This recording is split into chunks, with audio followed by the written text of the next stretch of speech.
Welcome back, kids and coaches. And today we are finishing up with Unit 5. So we'll be getting into Chapter 25 of the text, which is Preventing and Managing Injuries in Young Athletes. This is actually going to be the shortest of our videos here, just because this is largely going to be something we're not so concerned about with intercollegiate athletics, but still it's something worth noting, and we want to give it a good at least look over here. All right. So pretty short here, but again, chapter 25. Now, when we talk about young athletes, we're talking about any children that are age 6 to 17. You may occasionally see some 17, very, very rarely a 16-year-old in college, let alone someone playing athletics. 17 maybe, if the athlete was essentially a year ahead, or they could have gone either way in their school year, you may occasionally see that, but very rarely do you. Now, when we refer to young athletes, you most often think of younger, like the, adolescent, preteen, even into the early teenage years.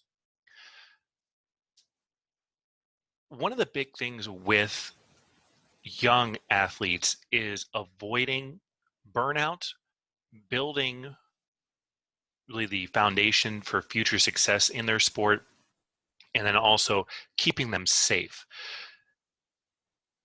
What's really important is that young athletes don't get injured, because if you injure a young athlete's body, more likely than not, that's going to create some sort of discrepancy, at least unilaterally in their body as they continue to grow. Potential problems you can have, like, for example, if you were to break your leg as a child, you could potentially run into leg length discrepancies later in life as one leg gets longer than the other. And that can lead you to a whole world of problems, with having an improper gait or not being able to walk correctly, having back pain, hip pain from having that discrepancy. So there are a lot of things there that can really happen. So safety is definitely a big key factor here. Now, in terms of how we train a young athlete, you don't necessarily want to train a child the same way you would train an adult. Meaning that as an adult, and I'm referring to adults as anyone 18 and over, and especially in the context, again, of intercollegiate sports, everyone that's in collegiate sports is going to be training, like, say, in a gym or a fitness facility, something like that, where they're doing, prescribed conditioning, they're doing strength-based work, they're doing plyometrics, things like that. They're in essentially a gym-based environment to train. Think about your time as a child. When you were, 8, 9, 10 years old, did you really want to go to the gym? Or were you more interested in, say, just playing outside? Granted, kids these days, who knows? I mean, being inside might be more favorable to them. But what the big issue is that when you train the young athlete, the focus should be on fun and enjoyment rather than trying to build the next, sports all-star. The more you can develop enjoyment in the sport early on, the more you're going to have that translate into better performance later. In terms of actual sports-specific training, what you ultimately want to be training for is really your foundational movements. So even when you look in these two, and granted, 12 to 20 and 10 to 19 are a pretty wide range here, but you can pretty much call adolescence, middle childhood, and early childhood anywhere kind of up to about that 16-year-old range, roughly. And here's your big things here. Foundational movement and sport-specific skills. Now, these are things where you want to be teaching and training the child to be able to actually have basic foundational movements, not necessarily be able to do drills that mimic the sport. So for example, if you had a young pitcher, say a 10-year-old pitcher, you don't necessarily need to have them doing, rotator cuff exercises every day, and you don't need to have them doing, long toss or whatnot. But what you really can be doing is working on, say, like balance drills, working on, uh, proprioceptive techniques, things where they're able to coordinate their body in space. Something like, say, walking on a balance beam, going and playing at a park, something like that, where they're still being active, doing work, but it's doing it really in a low stakes environment. Is something they're much more accustomed to, and it's going to build those foundational aspects needed for future performance. If you try to teach a child how to do proper biomechanics at a very young age, it's not going to translate with them.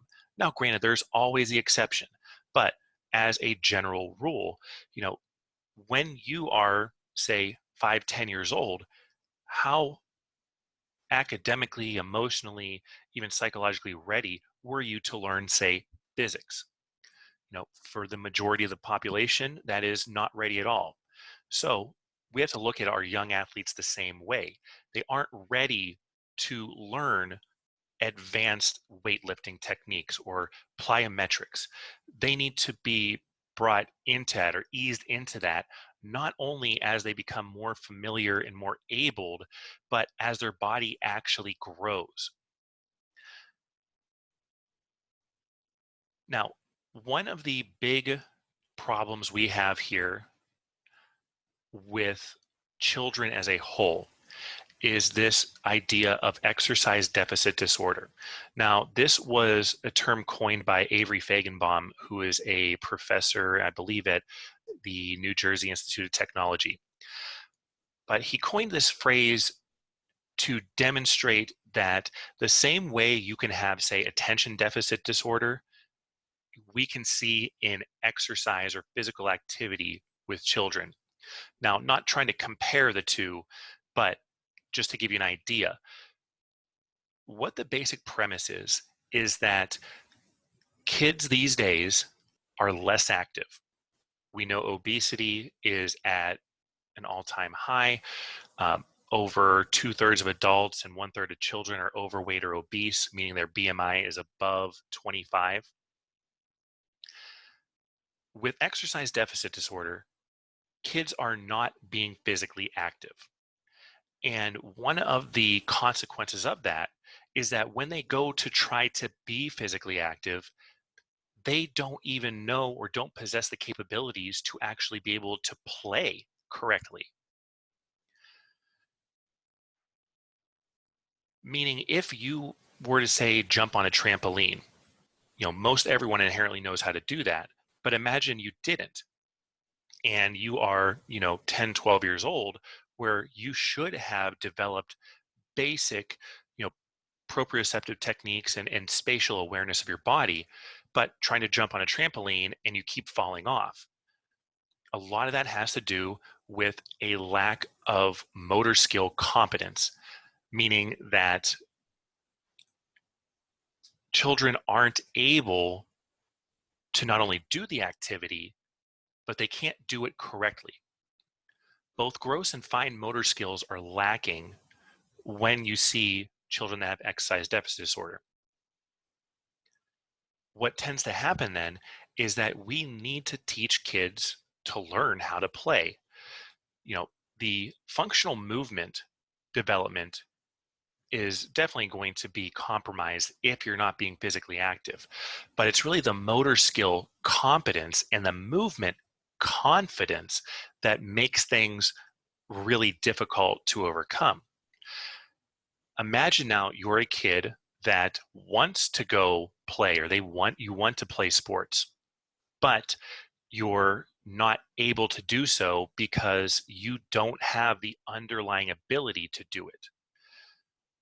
You're, say, the kid in the sandlot, Smalls, who tries to throw a baseball and ends up, it just goes straight to his feet. Now you have to add in a psychological factor to that, because even if you want to be able to do something, if you can't do it, you're not likely to continue doing that. This is why kids need to be brought up in terms of sport training in a low risk environment, building on enjoyment for activity before you try to instill any sort of need or desire to play a sport. While it's still a good idea to have children who are able to be able to play sports, you want to get them where they're physically actually able to do it, as opposed to just having a mental desire to do that. This also brings up some really good concepts or some good ideas where you can invoke, a lot of work ethic in kids, and are able to really shape them into becoming much more active and healthier young adults and full adults. So the big thing with exercise deficit disorder is that physical activity, or PA here, is declining. Overweight, in instances of overweight and obese children, is increasing. We need to, and we, by I mean the fitness industry, wellness industry as a whole, needs to promote more physical activity to kids in terms of getting them to enjoy physical activity before you have them go into practicing and developing skill for a sport. I think back to my time growing up, and I played basketball from the time I was in fourth grade until my junior year in high school. And I absolutely hated basketball for the most part, because my first coaches, who actually my first coach was a neighbor of my grandmother, and he ended up being my coach all through really grade school, middle school, and into high school. And from the get-go, as a fourth grader, 10 years old, we were being taught and being led in practices the same way the varsity basketball team was. Now, you can argue that that made our team better, but at the same time, it also creates a lot of burnout and a lot of resentment towards the sport, because the initial desire to play is to actually play the game. You don't want to have to force kids into doing, say, drills that, yes, they're going to improve their play or sports specific play, but is that really going to improve their enjoyment for the game? How often do you run half court sets with kids and have them really enjoy that? Now, when you get into, say like the 14 to 16-year-olds, even into later on in high school, that are doing, say, like travel ball or AAU ball, that's a little bit different, because now you're talking about kids that are really doing it tailored towards taking their game to another level. When you're talking about building the foundation, though, as a younger child, you need to build that foundation on enjoyment. If a child does not enjoy something, they're not going to do it, and they're going to let you know they don't enjoy doing it. Now, in terms of us, if we're talking about safety, the big things here are that you don't overwork the child in terms of playing or preparing for their sport. So typically, your warm-ups should be a little bit more longer, a little bit more exaggerated. Hydration should be something that is a big factor here, and something you definitely have kids do. A lot of times kids won't hydrate well because they are too focused on the game itself. Especially here in Arizona, hydration is of the utmost importance. So especially if you're playing, an all-day game, or you're say a softball tournament where you're playing 3-4 games in a day, hydration needs to be at the forefront.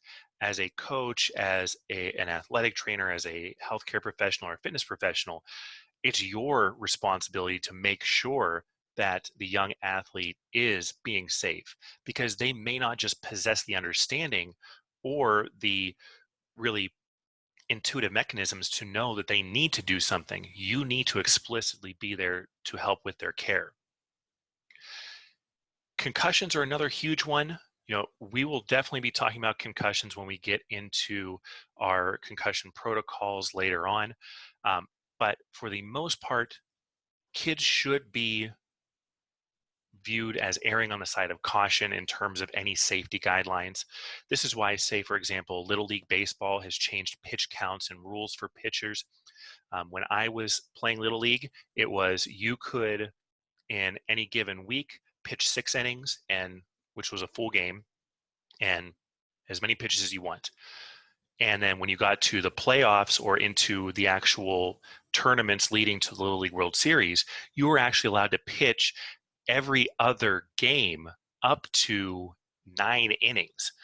So that's a long or a lot that they've done there. Now, the max I believe that a Little League pitcher can throw is right around, I believe, 70 pitches, if I'm not mistaken. So they've regulators have really put a good spin on this. And granted, this isn't something that's going to be popular for kids. I mean, how many kids want to be taken out of a game because of a rule? But if you look at it in the long term, this is helping to prevent injury, and it's also helping to keep kids safer during the sporting events. So that is really the extent of what we're going to be going over here with chapter 25. So just really a small overview with preventing and managing injuries in young athletes. When we come back next time, we're going to get into unit 6, which will start with the lower extremity. So we're going to get into the hip, knee, and ankle, foot and ankle, and then we will move on from there. So I will see you all sometime later.